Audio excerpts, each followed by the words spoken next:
49페이지부터 보겠습니다.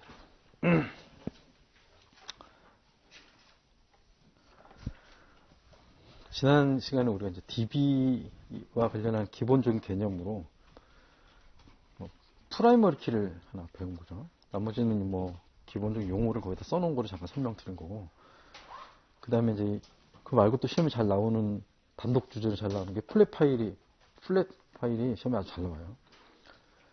이거는 그냥 오래전부터 나왔는데 계속 나오는 거고, 이게 이런 문제 전형적으로 뒤에 문제가 있는데, CIA에 딱 나왔던 문제가 이렇게 똑같이 그냥 이렇게 나오는 그런 형태의 문제여서 그게 중요하고, 오늘 49페이지는 데이터베이스라는 걸 한 페이지로 정리하면 49페이지가 되는 거고, 여기는 정말 49페이지는 제가 쓰지 않았어요.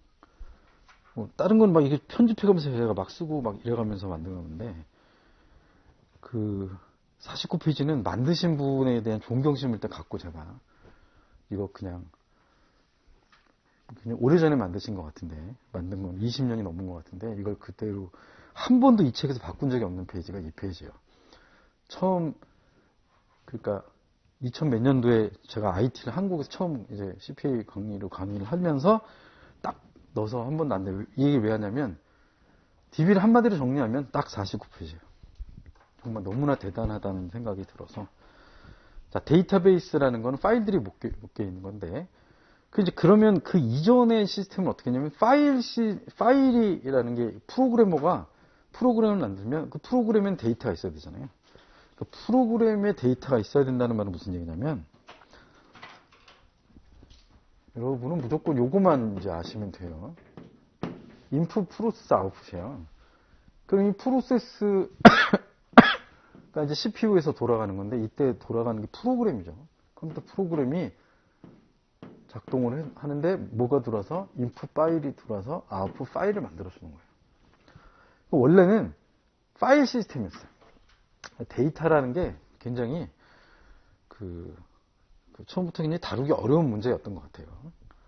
그래서 프로그래머마다 데이터를 만들었었으니까 어떤 일이 생기냐면, 처음에는 뭐 MRP 정도 있고 그럴 때는 뭐 큰 문제가 없었는데, 이제 시스템이 뭐 MRP2도 되고 회계 시스템도 만들고, 사실 SAP가 뭔가 R2, SAP 지금 R3로 그랬어요. 근데 R2가 나올 때까지는 그 R2도 삼성을 만나서 이제 R3가 되는데, SAP도 완전한 지금의 ERP는 아니었다라는 거죠. 그래서 SAP가 ERP로 뭔가 자리매김을 하게 된 것도 1990년대 초반이에요.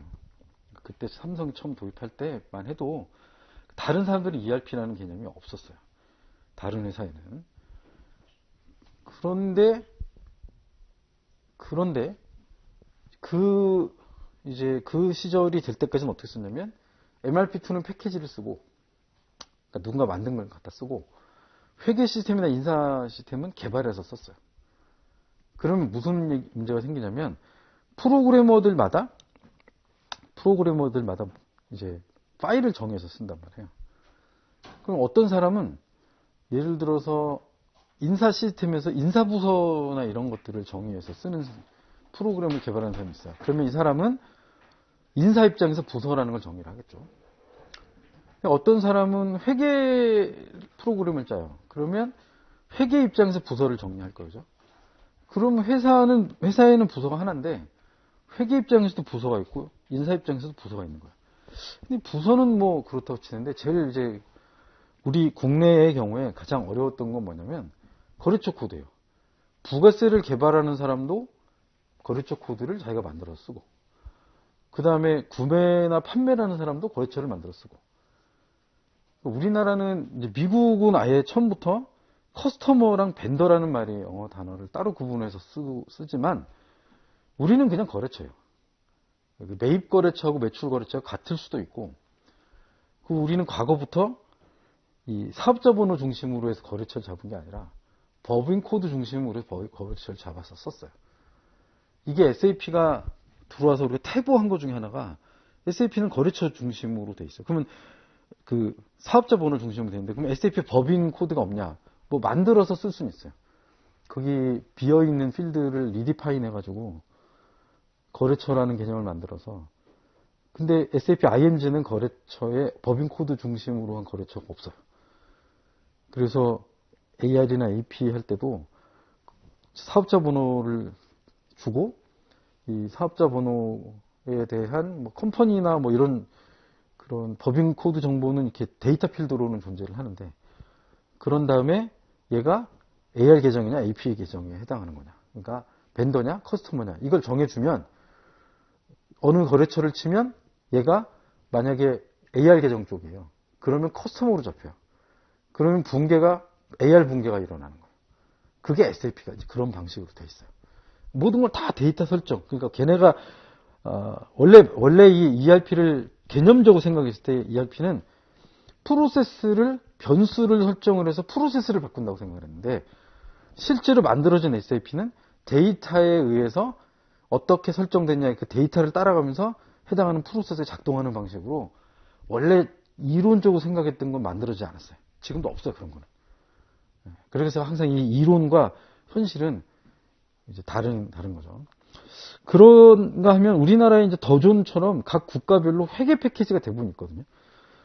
여러분 뭐 아실지 모르지만 미국의 그 법인세를 신고하고 개인소득세 신고하는 패키지가 있어. 터보텍스라고 하는 게 있는데 그는 이제 그것만 하는 거예요. 미국에서만 써요. 거기에는 1040, 그 11, 12 이런 폼이 안에 다 들어 있어서 그 일 꺼내가지고 이제 거의 수작업처럼 넣으면 이제 그 폼이 만들어지는 그런 형태로 돼 있는 건데 조금씩 뭘 자동화했다 그러고 막 그거 가지고 뭐 했다고 막 미국에 가면 소개하고 이제 그런 게 있는데 근데 이제 그런 형태의 패키지가 일부 있고 그러니까 조금 전에 말씀드린 것처럼 그러면서 이제 SAP는 벤더하고 뭐 커스터머를 따로 이제 쓰고 이렇게 하는데 부가세 신고하는 사람 입장에서는 이제 사업자 번호 중심으로 보고 아까 하는 것처럼 주문하는 사람, 뭐 물건을 파는 사람 얘도 또 거래처를 쓰죠.